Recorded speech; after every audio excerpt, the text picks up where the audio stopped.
People have spoken. I am grateful to all the members of the National Assembly who voted yesterday affirmatively for the Finance Bill 2024 as amended on the floor of the House to incorporate the views generated through public participation.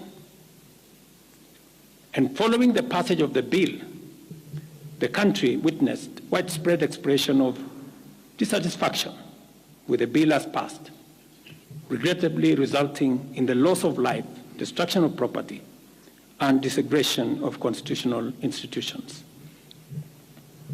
On my own behalf, and on behalf of these members and many other Kenyans, I send my condolences to the families of those who lost their loved ones in this very unfortunate manner. Consequently, having reflected on the continuing conversation around the content of the Finance Bill 2024, and listening keenly to the people of Kenya who have said loudly that they want nothing to do with this Finance Bill 2024, I concede, and therefore I will not sign the 2024 Finance Bill, and it shall subsequently be withdrawn. So guys, welcome. My name is Neema, and in light of recent events, a couple of weeks ago, we saw a very, very big protest regarding the Finance Bill in Kenya, and we are here joined with Enos, and he's going to tell us what's his take on the Finance Bill. What do you think about the Finance Bill that just got rejected? That thing was a crap. I think President wasn't thinking so clearly when he was imposing that bill to common mwananchi. Hiyo ilikuwa ni kama kumfinya, si ndio? Ilikuwa inakaa kumfinya, so it wasn't so good for mwananchi. And have you, as part of the Gen Z, as the generation that is going for the protest, as is known, have you partaken in any of the protests? Have you read the Finance Bill? Do you know what it entails? I know a couple of things, but I just say we rejected it, and we rejected it again. And if it comes again, we will still reject it. Okay. Yeah.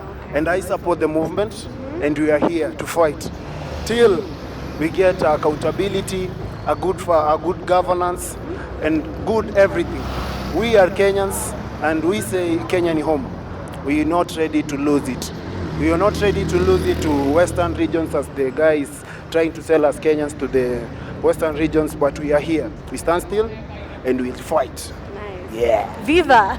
Viva! Okay, so during in the protest, we were able to see a couple of moments of police brutality, and it is written in the Constitution that it is a right, it is a freedom and a right of a Kenyan to picket and the right to assembly. What is your take on the killings that have taken place, the abductions, people going to hospital, what the police are doing? What's your take on that?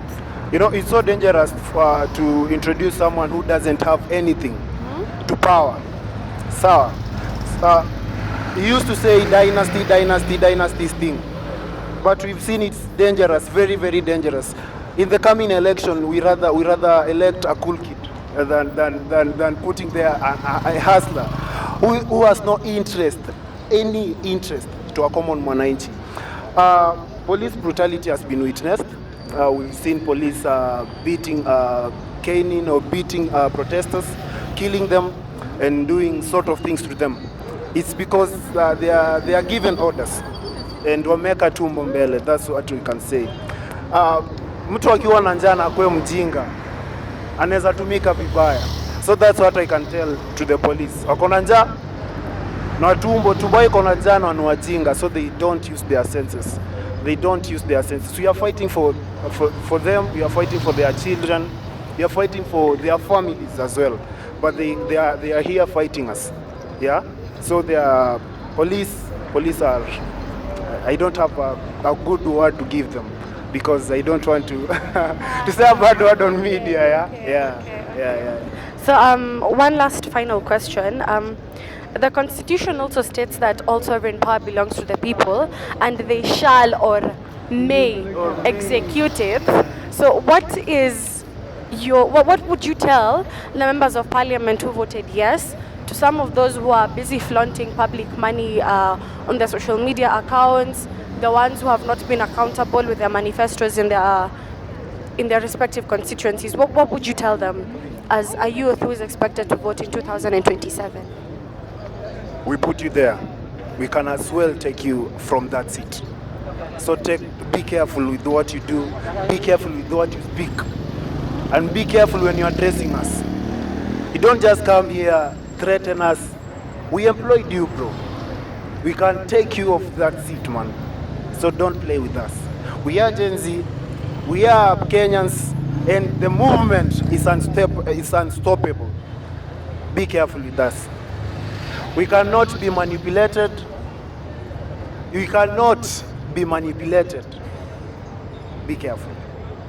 Yeah, and I'm telling Mr. President, why am I calling him President? I'm telling you, Ruto, don't you ever play with us. We elected you, and we can make your life a living hell. Don't play with us. Yeah. That's what I can say. Well, thank you so much for... We are coming, by the way. #NaneNane. Thank you. Thank you so much for your time. Yeah.